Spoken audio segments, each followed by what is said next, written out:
Well, turning now to the game the entire Valley is bracing for, Game 5 of the Western Conference semifinals.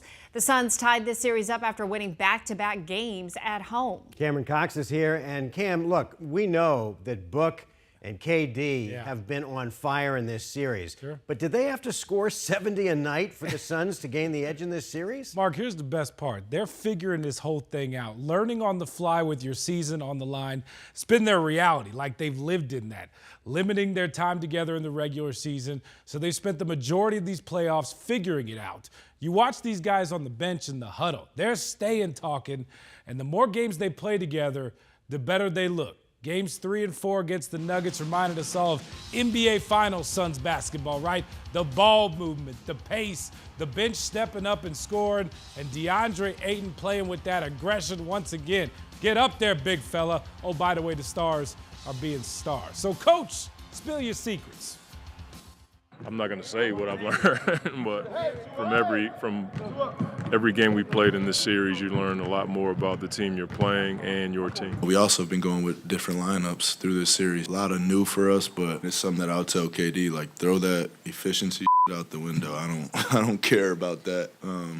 Just keep going, keep attacking, keep being aggressive. You gotta love when they're aggressive. Let's set the stage. Some more tip-off less than 3 hours away. Suns aiming to silence that rowdy crowd. Luke Litton live in Denver with more. Hey, Luke. Hey there, Cam. Hello from Denver, the site of that pivotal Game 5 between these two teams. And we all know neither team has won on the road so far in this series, but I think the first one to do so will advance to the next round. So no better opportunity for Phoenix to come inside here to Ball Arena and escape with the Game 5 victory as they head back to Phoenix. But we all know a big factor for that to even happen is going to come on the defensive side of the ball. Now, we've seen what the Suns can do with the ball in their hands, but it'll come down to the defensive intensity if they want to win in a building where, frankly, very few opponents have. Kevin Durant shared his perspective, on exactly that. Defense is a team sport, so we got to all be on one page if we want to be successful. And Coach is doing a good job of making things simple for us, but guys are also coming in from the bench. Guys are, being asked to do multiple things out there. And we just, we're not going to be perfect, but we're making up for it with our, intensity. Regardless of what goes on, have a next possession mentality, next man up mentality, and just play extremely hard every time down for the whole 24. We can live with those results.